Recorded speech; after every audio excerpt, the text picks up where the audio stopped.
Vibes and well wishes going James Foster's way, and we look to see you in the future at X Games, James. As we are down to our final two.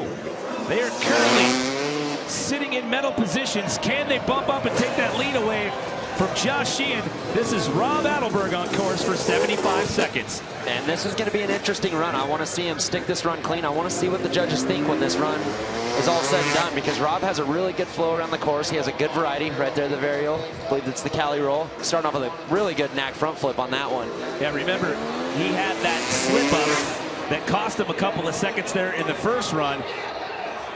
So if he can clean this up, this is going to get real interesting. Sitting in a bronze medal position as of right now. He still has 40 seconds to work with here in this second and final run. I had a quick chat with Rob about that foot hook. He said for some reason it just wasn't unlocking. And then, of course, he couldn't get in that last 7th trick. He said with the mixture of that and also cleaning up a couple things, he thinks that he can take the top spot. Yeah, this run going a lot more smooth for him. You know, huge no-handed front flip right there. He did a no-footed front flip, and that's where I want to see what the judges are going to do. Are they going to reward something like that compared to a no-handed double backflip? They got a tough job out there. Line it back up for this 75-foot step down with the cliffhanger flip. Can he get into the turn and get under power? Looking like this last one's probably going to count. No. Not going to make it, I don't think. But Not a great run. make it. So that was for the crowd. And it's crazy to hear the crowd going wild over a one-handed hard after everything we just saw. It's kind of cool to see a little mixture.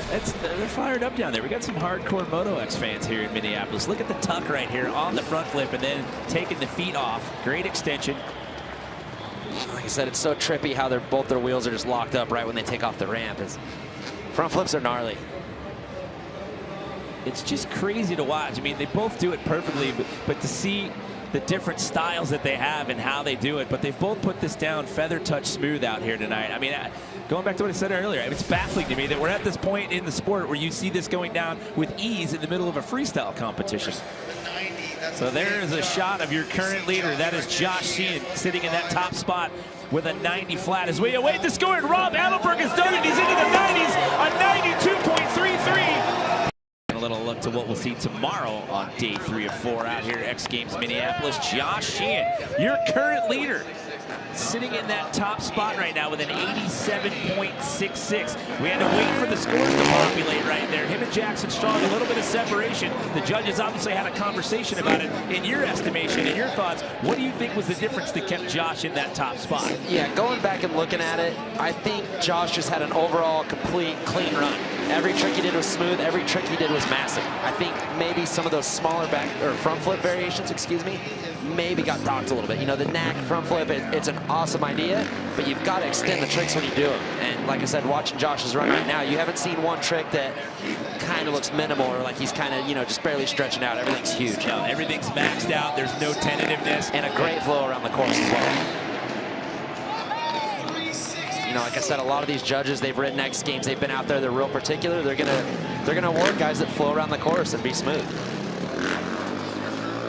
Guys, Josh was actually in disbelief during the split screen when they were waiting for that score on Jacko. He's like, why am I on the other screen? Like, Rob's in front of me. And then Bill goes down here and had to say, no, dude, you are in the top spot right now. Hello? He's like, what? I can't believe this. He's stoked right now, you guys. That's what he said. He is stoked.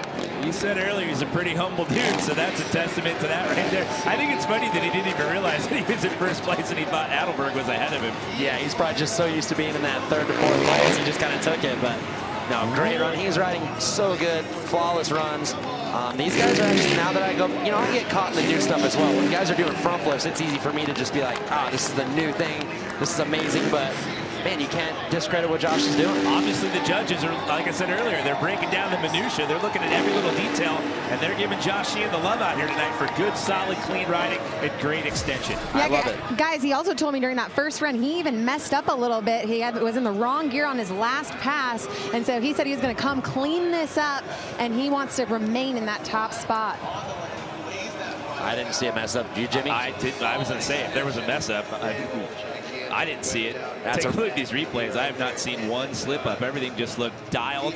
He was clean, great landings, great extension, as you said.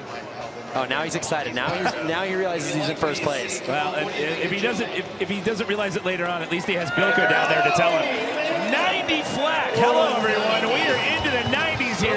I think missed a jump, so he has another run to clean it up, and we're about to watch Jackson Strong throw down right now. Well, again, the story as we talk about these two guys out here tonight, Jacko's front flips and front flip combos, and speak of the devil, a no-headed front flip to get this run started, and watch out, he's also got that double backflip in his arsenal as well. That was such huge extension on the no-handed front flip. Like I said, a front flip, you were tucking and just hoping the thing comes around, and for him to have his hands off that long extended, what a great trick. And both of those guys are lucky to do it right out of the gate. There's the double. So your first two tricks, you've got a front flip combo and a double backflip. Not a bad start to a freestyle run, if you ask me. Where do you go for the next 45 seconds after that? Yeah, he's got to keep it together. The emotions run high. Like I said, these guys have been sitting around for hours since practice. And to come out with a front flip, right into a double backflip, you've got to calm yourself down. You've got a lot of run left. Yeah, for those of you watching at home, we keep focusing on those two tricks because they're key elements in these guys' runs. However, with the 75-second run, the judges are looking at the overall scope, the overall impression of what you do in that time frame. Going for a knack flip as well right there. These guys have just elevated this game in the last couple of years. It is ridiculous how far they're coming along. Like the standard backflip tricks are almost out the window. Like the run we saw Tonka do is so impressive, and these guys are just above and beyond that. And one of the things that the judges are looking for out here tonight is execution. They see these guys doing the tricks, they make it look easy. However, these judges, they're looking at every little detail of how well they do these tricks. Yeah, all the judges out there, they've been in X Games, they've been in competitions, they know what they're looking for. And they know what they're seeing here. They know they're seeing two guys that have really stepped up. Like I said, Sheehan is riding great. He's doing so many incredible tricks, but you got to reward the front flips and the front flip variations. Look at that. And again, to echo your point, takes the hands off. Great extension. And for how long he keeps them off of the bars. And look at that landing. It's perfect. Yeah, really smooth run out of Jacko. He's been notorious for being a little wild, but this run was probably one of the most dialed ones I've seen him do in a long time. And especially for him to come back after starting up the season with an injury. He got injured in practice at X Games Aspen leading into Snowbike Best Trick. Had to sit that one out, watch from the sidelines. Look at right there, both wheels locked up, locking the brakes up to just lighten the bike up a little bit, get the spin, get the foot off for the knack. That's probably what Rob was trying to do when he was trying to get his foot hook out there, was keep himself on the bike, because there's no way to have any leverage with that foot when you're doing the knack. Okay, so again, it's an 87.66, an 87 flat, and 85.33, but hold the phone, everybody. We're waiting for that score for Jackson Strong, and there is a shot of Josh Sheehan, your current leader. What do you think's going through Jacko's mind right now as he's looking at that leaderboard, waiting for the score to pop up? He's got to be stoked. I mean, he looks nervous, but he's got to know he threw down the run he was looking for. I mean, worst case, he has a little bit of polishing to do in the second run, but that thing looked pretty flawless to me. Yeah, and as we wait for that score, I still have to give props to Taka Higashino after crashing a double backflip in practice and coming into this visibly pain, and he's still sitting in a bronze medal right now with a score of 85.33. So your current leader, Josh Sheehan, on the right. The man we just saw take his first of two attempts, Jackson Strong, on the left. It takes a while for this score to come in. That tells me that the judges are having a conversation over there in that booth. Yeah, I mean, these guys' careers right on what they think and their opinion is, so they want to make sure they're thorough with it. I'd rather see them take a little bit of time and get the scores right than rush it and be a little off. Well, the best possible run score you can get is 100. So an 87.33, and after all of that, it's not going to be enough to overtake Josh Sheehan.